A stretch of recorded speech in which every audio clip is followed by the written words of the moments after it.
jelas ya. Jadi surga itu seperti yang disebutkan dalam hadis qudsi. Sekali lagi hadis qudsi itu lafadznya dari Rasul sallallahu alaihi wasallam, maknanya dari Allah Subhanahu wa taala. Dalam sebuah hadis qudsi yang diriwayatkan oleh Imam Bukhari dan Muslim, Allah Subhanahu wa taala berfirman, dia mengatakan, Allah berfirman di sini, qala a'dattu li'ibadi as-salihin ma la 'ainun ra'at wa la udhunun sami'at wa la khatara 'ala qalbi bashar. Aku telah siapkan untuk hamba-hambaku yang saleh ma la 'ainun ra'at, yang tidak pernah sekali-kali dilihat oleh mata, wala udhunun sami'at, tidak pernah didengar oleh telinga, wala khatara ala qalbi bashar, tidak pernah terlintas di hati. Kemudian dalam riwayat yang lain, Imam Qurtubi dia menyebutkan yang itu dijelaskan dalam firman Allah dalam surat As-Sajdah.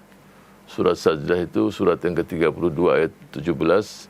Fala ta'lamu nafsun ma ukhfiyat lahum min qurrati ain jazaa'an bima kanu ya'malun.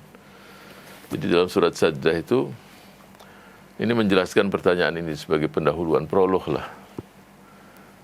Kalau kita baca surat Sajdah ayat 17, fala ta'lamu nafsum ma ukhfiya lahum min qurrati ainin jazaa'an bima kanu ya'malun. Jadi tidak seorang pun yang mengetahui berbagai nikmat Allah yang akan menanti, yang enak dipandang oleh mata.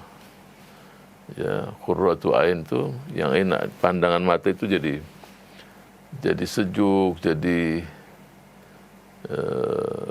mengembirakan sekali sebagai balasan atas amal mereka. Tadi pertanyaannya, tapi kan kita dengar Ustaz, bahwa di surga ada sungai madu, sungai ini mengalir di bawahnya sungai, terus tadi ada Yaumul Mazid tadi hari Jumat. Ini kan bahasa-bahasa dunia semua kan, berarti kan terlintas di hati. Padahal tadi hadis qudsinya jelas, ya, tidak pernah didengar, tidak pernah terlintas di hati. Ini kan terlintas di hati kita. Gitu kan mungkin ya. Jawabannya bagaimana? Jadi yang saya pahami adalah memang nggak pernah terlintas. Cuma Ustaz tadi kan terlintas, bagaimana nggak terlintas? Pemandangannya indah semua.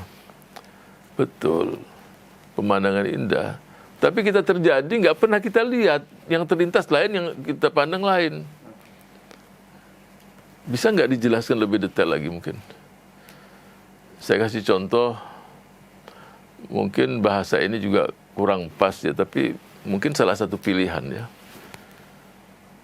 Umpamanya ada seorang anak, ini hanya pendekatan saja sebenarnya. Jawaban tadi sudah bisa dipahami lah. Cuma saya ingin berikan contoh, ya, saya tidak punya pilihan lain mungkin yang saya tahu saat ini untuk mendekatkan itu yang paling pas bahasanya. Tapi mohon maaf kalau ada kata-kata yang kurang pas ya. Anak usia 4 tahun dia tanya sama ibu bapaknya, mungkin dengan IT teknologi, mungkin dia nonton di TV atau dia dengar sesuatu, dia tanya, "Pah, Mam, apa sih kebahagiaan suami istri? Enaknya apa sih suami istri itu?" Ini kan pertanyaan kan? Si ayah nggak mungkin menjelaskan. Ini anak masih kecil 4 tahun. Apa sih bahagia suami istri? Rumah tangga ini kok ada bahasa-bahasa itu? Seperti apa, Pak? Coba. Si papa mengatakan ayahnya, seperti makan es krim, Nak. Oh, es krim, ya udah paham dia. Nggak nyambung. Tapi si anak paham. sekali udah. Kira-kira semacam itulah yang kita dapatkan. Beda. Tapi otak manusia ini, otak kita ini, wallahu alam, kemampuannya sampai di situ. Dijelaskan sama nggak mampu otak ini memahami. Kenapa? Karena memang Allah sudah menjelaskan, fala ta'lamu nafsun ma ukhfiya lahum min qurrati a'yunin jazaa'an bima kanu ya'malun. La ta'lam, sekali-kali enggak akan tahu bagaimana kenikmatan itu sendiri yang Allah janjikan kepada hambanya. Benar-benar tidak pernah dilihat. Ya. Cuma nanti muncul pertanyaan, mungkin ya. Lah kan Rasulullah sudah masuk surga, sudah lihat surga. Nabi Adam kan dari surga. Ini kadang-kadang orang mau tahu semuanya. Kan waktu Isra Mi'raj kan Rasulullah jelaskan itu.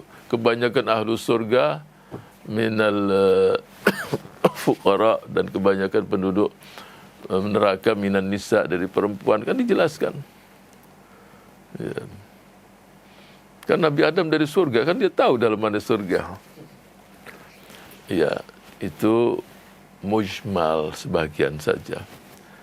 Yang dijelaskan itu atau yang dilihatkan hanya sebagian kecil. Tetap, apalagi itu kan dengan izin Allah subhanahu wa ta'ala. Rasul melihatnya itu kan dengan izin Allah. Tapi pada dasarnya apa yang ada di surga yang begitu indah, luas, manusia semuanya tidak akan ada yang tahu. Ya, jadi kecuali orang-orang yang Allah berikan untuk tahu itu sendiri. Nah itu kan pengecualian. Untuk baginda Rasul sallallahu alaihi wasallam, dan pasti Nabi Adam alaihi salam juga pernah di dalam surga. Walaupun masih ada yang beda pendapat surganya di langit atau surga yang di dunia.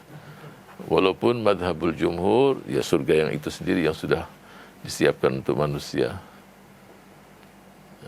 Itu yang terlintas oleh saya jawabannya. Silakan. Selanjutnya